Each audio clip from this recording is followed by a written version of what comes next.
In today's video, we'll take a look at the latest news and rumors around the NHL. Today's rumor mill focusing on the future of Elias Pettersson in Vancouver. He's been playing better as of late. Some speculation on whether or not Vancouver should use that as leverage for a potential offseason move. Plus, we have some big updates on the situation with Buffalo and Rasmus Dahlin from Elliotte Friedman.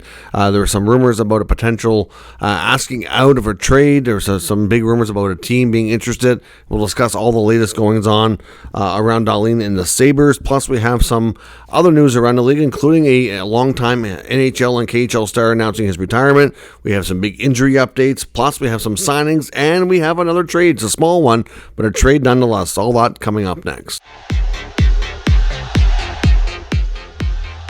So welcome back to another video here at Top Shelf Hockey. As I mentioned, we have lots to discuss here in today's videos. You can see I'm on the road here, once again, sitting here in a hotel room, doing another video from the road. So lots of news here today. I want to kick things off with the announcement of Ilya Kovalchuk, longtime NHL and KHL star, announcing his retirement from the game of hockey. Kovalchuk, of course, had a long, successful NHL career before heading back to the KHL here in recent years. He ended up playing 926 NHL games, putting up 876 points.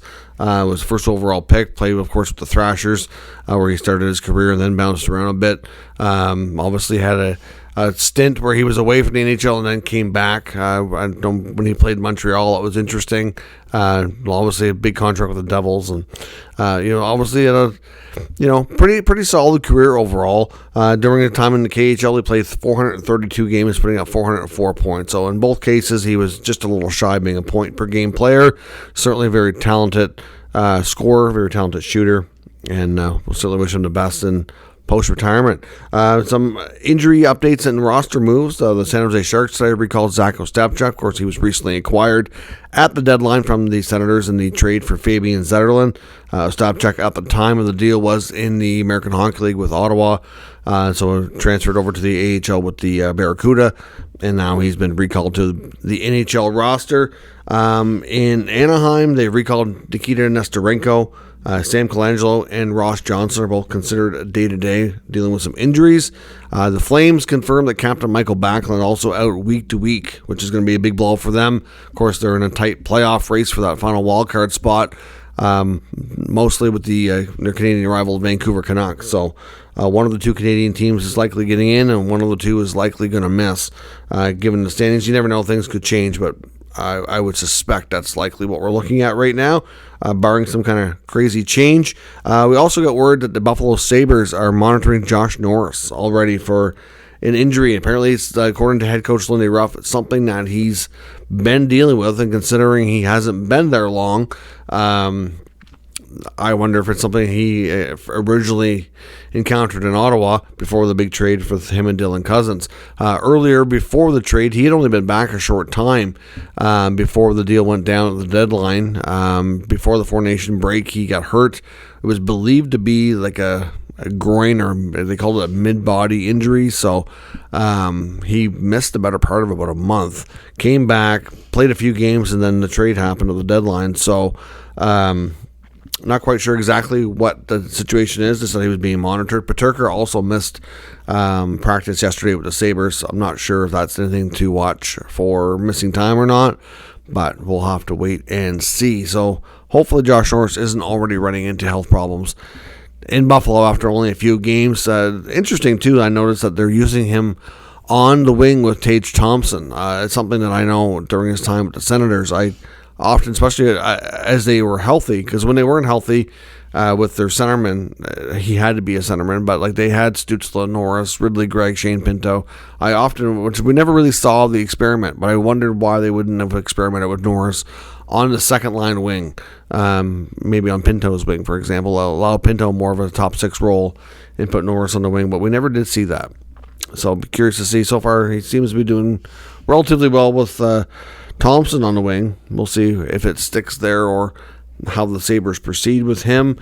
Big milestone last night as well. Leon Draisaitl, the Edmonton Oilers, picked up a big overtime 2-1 victory over the Islanders, with Leon scoring both goals. He also hit 100 points on the season. So obviously Leon's got to be right up there in the Hart Trophy contention, I would think. Another big year from the Deutschland Dangler. As I mentioned, we have a trade as well. A lot of people wonder about the trade deadline, why we talk about trade still, why we talk about trade rumors, because the deadline is really just a playoff roster deadline. Just to clarify for anybody who out there may not completely understand that, do we see big deals involving bigger names in the NHL traded after the deadline until the offseason? No, not really, but trades can still happen. There's, outside of a couple of times a year for a couple of days where there's a roster freeze, there's no limitations on trades taking place. It just so happens that you have to have a cutoff for when your playoff rosters can be set. That's really all it is. It's a small trade. The Red Wings trading prospect Tori Dello to New Jersey for future considerations. But we saw a few of those deals yesterday as well, and sometimes they involve only AHL deals because the AHL transactions have different timelines on what the deadlines are and stuff than the NHL, but this is technically considered an NHL signings or trade. And sometimes you see players traded that are unsigned prospects that teams may feel aren't going to sign or what have you, that they want to move on from. So interesting that we get a lot of comments on that. And the other thing, like as I mentioned before, is you got to remember that, yes, the deadline has passed. We're not going to see a major blockbuster deal for a little while, but it's really only like a month or so, 4 to 5 weeks away from the end of the regular season, which means half the league season is over. And we're going to be starting getting a lot of speculation about what they're going to do and how they're going to try to get better for the following year. And we sometimes do see trades before the playoffs are over and during the Stanley Cup playoffs. It does happen. I mean, we had a big deal last year during the Stanley Cup final of Linus Ullmark getting traded from Boston to the Senators. Like it does go down that time of year. So really, that's why we never really completely stop. I mean, yeah, there are times when the rumors kind of die down a little bit, but they never really completely go away. Another couple signings as well. Big one yesterday in Vegas. They signed goaltender Adin Hill, 6-year contract at $6.25 million. The Stanley Cup winning goaltender gets a long-term deal and gets paid after he had originally won the Cup with Vegas. He did get a new contract right after and got a nice bump in pay then on our shorter-term deal. Now he gets another bump and a longer-term commitment. Obviously, Hill is going to earn that spot with the Golden Knights. I know I've seen some people commenting that they feel this might be an overpayment, but if you look at a lot of the other longer-term big money deals we've seen goalies sign, it's really not that bad. And based on, I usually use a lot of data from AFP Analytics looking at contracts. I find they're usually very accurate on their contract predictions, with, obviously with a little bit of a give or take, but and this kind of falls in line pretty close to what they had estimated for Hill. But if you look at the Swayman contract, the Ullmark contract, the Hellebuck one, some of these big money goalie contracts we've seen since the summer, this really isn't too bad. And like his numbers are, obviously up and down a little bit, but he had to go to a Four Nation tournament with Team Canada. Obviously, Binnington had the net, but obviously get respect from that brass.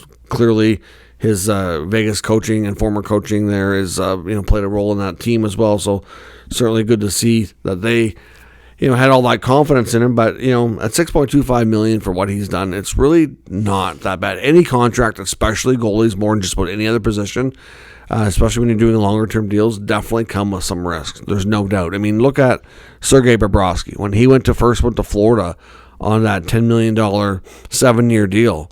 Like the first couple of years, he was horrible. He had some of the worst years of his career, and that contract started off looking really, really bad. But then what happened? We've seen now he's a Stanley Cup champion, back-to-back years in the Stanley Cup final. So Bob found his game. And in that first year, they didn't even start him in game one of the playoffs. But now he's a Cup champion goaltender. So like goalie contracts to me can go. They can go bad like any other deal, but they certainly have their fair share of risk, but they certainly have their fair share of being good value as well. So I don't mind this deal for Vegas and Adin Hill. The Canucks also signed one of their top prospects, Linus Karlsson, who's having a really good season in the American Hockey League. He gets a 1-year contract extension for next year, and it's a one-way deal at $750. So the fact he's on a one-way deal will guarantee him the bigger money. So I would suspect that they're pretty confident he'll have either a full-time or close to a full-time spot on the roster next season. Now, a couple things we've been hearing too around things that may or may not have happened around the trade deadline. We heard a few things about, like, Rickard Rakell. We had heard the ridiculous asking price that Pittsburgh was looking for him. We heard another update because JJ Peterka of the Sabres, his name was out there. A lot of people were confused as to why would Buffalo trade this guy. And at the end of the day, the Sabres are just looking to shake things up and to adjust their core. And we're going to talk about the Sabres and Rasmus Dahlin and what we've heard about him, because he's been in the rumor mill lately, and I know he's spoken out and all that, and we'll get into that here in just a sec. But with Peterka, the Rangers did offer a first-round pick and a prospect, according to Frank Saravalli, and obviously that deal by the Sabres was rejected. So clearly, I think it was a case of his name being out there. I think a lot of teams circle around the bottom-feeding teams of the NHL, and they try to pry away their top players. Because when a team is not having success, when the team is low in the standings like that, other teams are going to see that and be like, geez, I wonder, could we get this guy out of there? We really like this player. So I think that's why his name was out there. I don't think it was a case of Buffalo actively shopping him. It was just a case of actively getting interest in him, and that kind of, offer of a first and a prospect, just not enough. So clearly, if they would have had to come out and probably with at least 2 firsts or a bigger package than what we've seen in that case. Because I know, like with the Penguins, they were looking for multiple firsts and a prospect on Rakell. So can you imagine what Buffalo wanted for Peterka? Now, as I mentioned, a couple of things in the rumor mill. I want to look at Dahlin. We'll segue here into the more Sabres stuff. So we got a big update from Elliotte Friedman on his newest podcast, talking about Dahlin, and he actually took some of the responsibility for some of the Dahlin rumors that are out there. But we did get confirmation that some of what we heard was indeed true, and some of it may not have been true.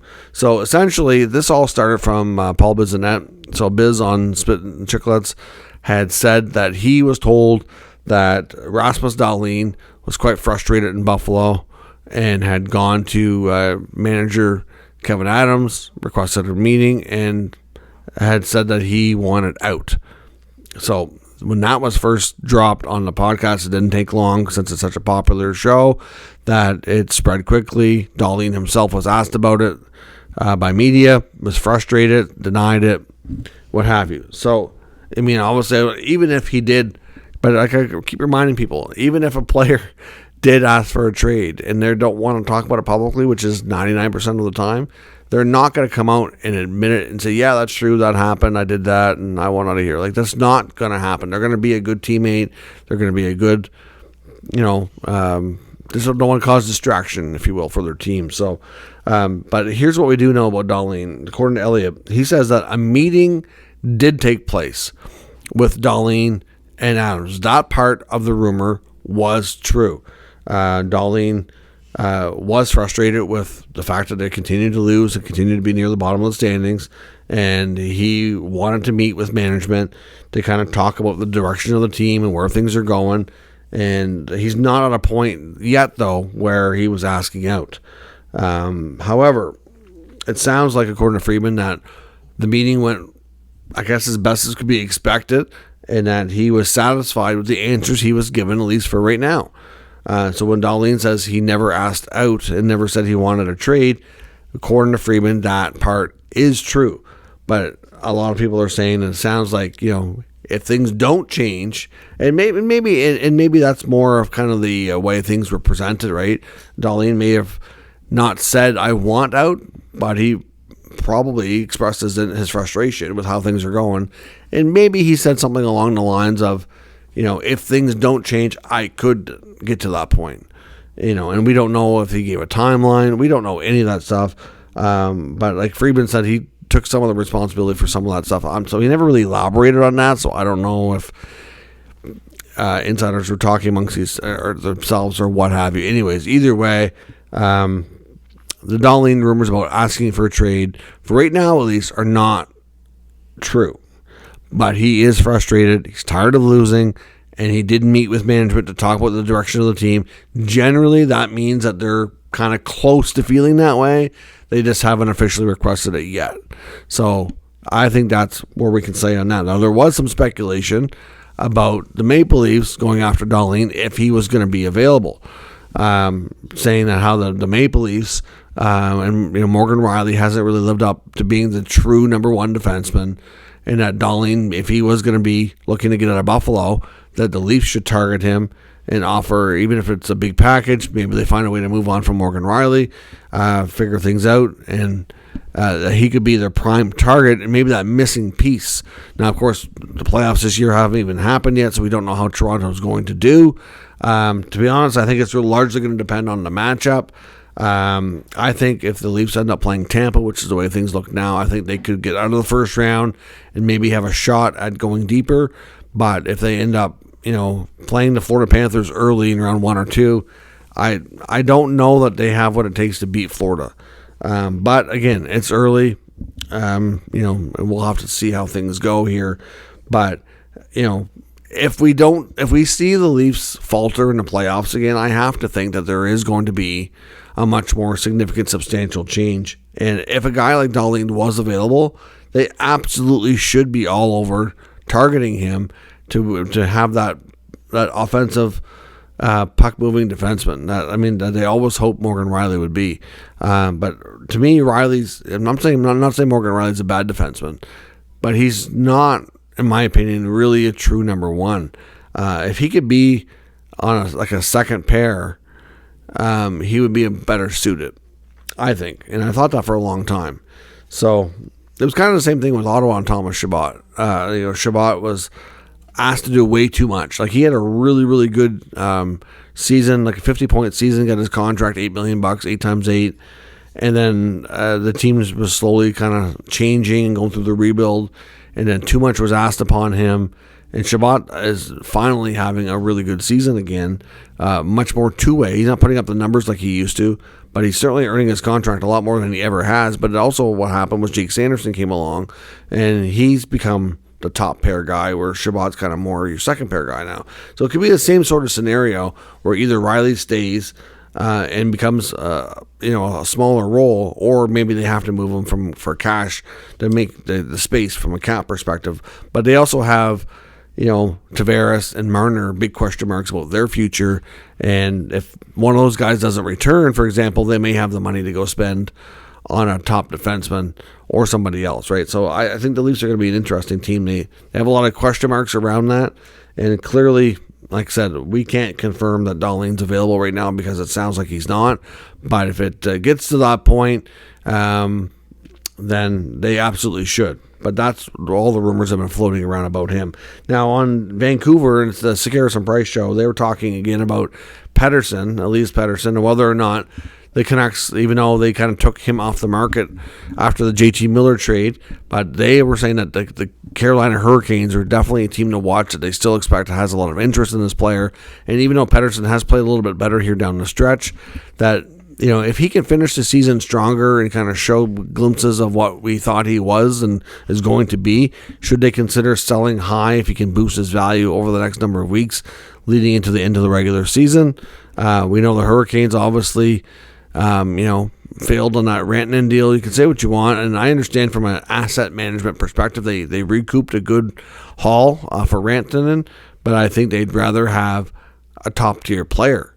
And if they can't take that haul that they got for Rantanen and turn that into another player who can stay for a long time, that's going to be a problem for them, because that's clearly what they wanted to do, what they feel they need, and what many other people feel they need as well.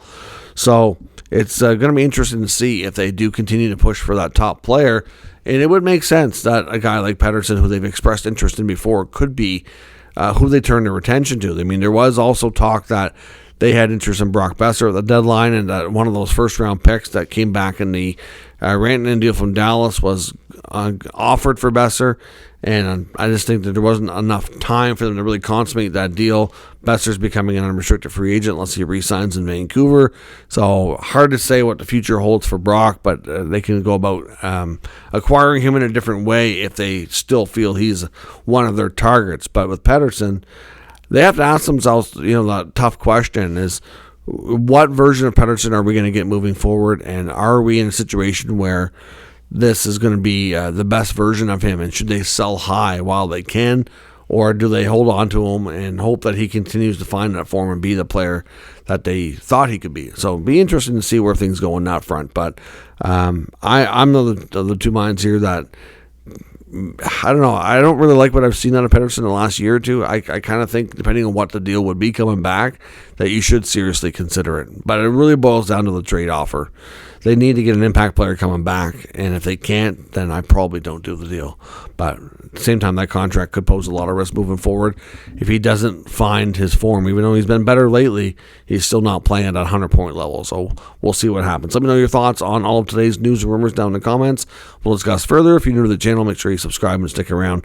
We'll keep you up to date with all the news, rumors, and analysis of all 32 NHL teams. Thank you for watching, and I will catch you next time.